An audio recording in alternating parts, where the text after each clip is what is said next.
कहते हैं किसी को इतना भी मत डराओ कि उसके अंदर का डर ही खत्म हो जाए। 1962 के युद्ध को बार बार चीन भारत को डराने की कोशिश कर रहा है, लेकिन भारत के सेना ने एक ऐसा वीडियो जारी कर दिया है जिसको देखने के बाद अब चीन को डर जरूर लगेगा, क्योंकि आने वाला समय कुछ ऐसा ही है।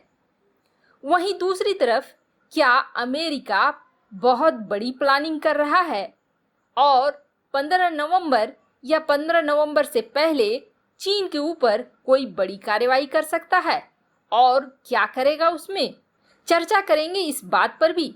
लेकिन यह भी जान लें आप कि रक्षा मंत्री के बयान के बाद अब सीधे सीधे चीन ने भारत को धमकाना शुरू कर दिया है। आइए जानते हैं इन खबरों को विस्तार से। लद्दाख में गतिरोध अभी भी जारी है। रूस में मास्को की बैठक में दोनों विदेश मंत्रियों के बीच एक 5 सूत्री पॉइंट पर सहमति बनी थी, लेकिन चीन तो चीन है। चीन जमीन पर तो कभी उसे लागू होने देगा नहीं। भले ही दुनिया के विभिन्न मंचों में वह यह दिखलाने की कोशिश करता है कि चीन शांति की पहल कर रहा है, लेकिन वास्तव में ऐसा कुछ होता नहीं है। असल में जिन पहाड़ियों पर अभी भारत ने कब्जा करा है, उन पहाड़ियों पर कब्जा करने का प्लान था चीन का, जिसकी भनक लगने के बाद भारत ने इन श्रृंखलाओं पर अपना कब्जा कर लिया और रणनीतिक बढ़त हासिल कर ली। इसी का परिणाम है कि चीन अभी बातचीत वाले मोड में थोड़ा बहुत दिख रहा है, लेकिन सीमा पर उसने अपनी फौजें तो बढ़ाई दी है और गोला बारूद भी इकट्ठा कर लिया है। इसी के बारे में रक्षा मंत्री ने लोकसभा में अपना भाषण दिया, जिसमें उन्होंने कहा कि अगर चीन ने ऐसा कुछ किया है तो हम भी तैयार खड़े हैं और हम पीछे हटने वाले नहीं हैं। जिसके बाद चीन को बड़ी मिर्ची लग गई। अब चीनी मीडिया, ग्लोबल टाइम्स या फिर ये कह दें कि जिनपिंग, क्योंकि जिनपिंग जो चाहता है वही ग्लोबल टाइम्स कहता है। इतनी आज़ादी तो वहाँ पे है नहीं कि हमारे देश की तरह अखबारें, और अखबारों को छोड़ें, राहुल गांधी जैसे नेता इस मौके पर भी कुछ भी कहने से रुकते नहीं हैं। तो चीन की सरकार ने अपने मीडिया के माध्यम से ये कहलवाया है कि रक्षा मंत्री का बयान उकसावे वाला है, और ऐसा लगता है कि रक्षा मंत्री जो 5 सूत्री कार्यक्रम पर सहमति बनी है उसे लागू नहीं करेंगे। ऐसे में हम भी तैयार खड़े हैं। वैसे तो हम शांति चाहते हैं, लेकिन अगर भारत शांति नहीं चाहता है तो हमारे सैनिक तैयार खड़े रहेंगे। जल्द से जल्द भारत उस 5 सूत्री कार्यक्रम को लागू कर दे, वरना हम अपने तरीके से इन चीजों को हैंडल करेंगे।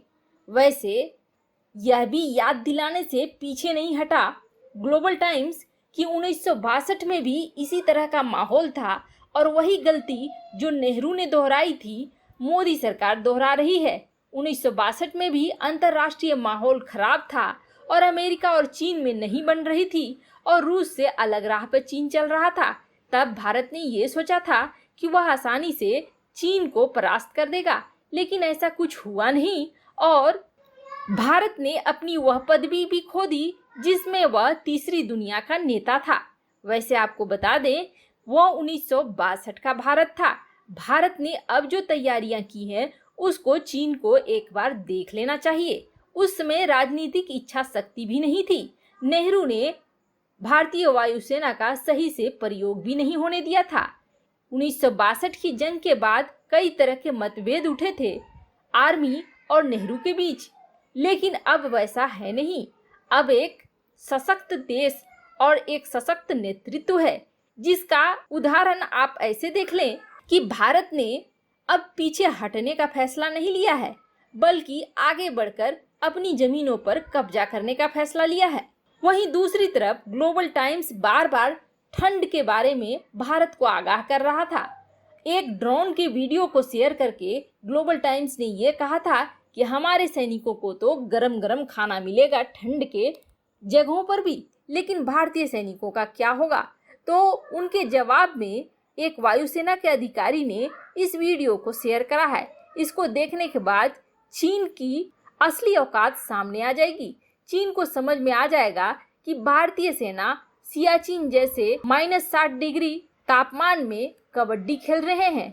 ये भारतीय सेना लद्दाख में ठंड के दिनों में बड़ी आसानी से चीन का सामना कर सकते हैं। वैसे भी भारतीय सरकार ने 14 महीने का राशन सीमा पर पहुंचा दिया है। साथ ही साथ ठंड के मौसम के लिए जितनी भी जरूरी चीजें होती है वह भी पहुंचाई जा रही है।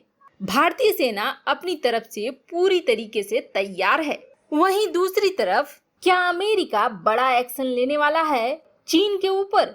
वैसे आपको बता दें, अमेरिका और ब्रिटेन ने एक एडवाइजरी जारी करी है जिसमें उन्होंने अपने नागरिकों को चीन नहीं जाने का सलाह दिया है।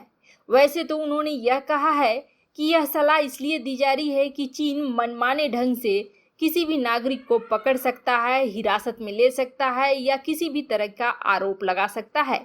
लेकिन असल बात जो सामने आ रही है वह थोड़ी अलग है और वह बात इस बात पर ज़्यादा बड़ा जोर दे रही है कि शायद अमेरिका अब बड़े एक्शन की तैयारी में है। वैसे अमेरिका को अगर सुपर पावर बने रहना है और अपने पद और पदवी को बचाए रखना है तो अमेरिका को चीन के ऊपर एक्शन लेना ही पड़ेगा, क्योंकि यह 1962 का समय नहीं है। इस वक्त अमेरिका की पद और पदवी पर भी चीन ने एक बड़ा प्रश्न चिन्ह लगा रखा है, जिसके लिए अमेरिका का एक्शन लेना बहुत जरूरी है। और अब कहा जा रहा है अमेरिका ने अपने B-2 बॉम्बर्स से एटम बम गिराने का परीक्षण करा है।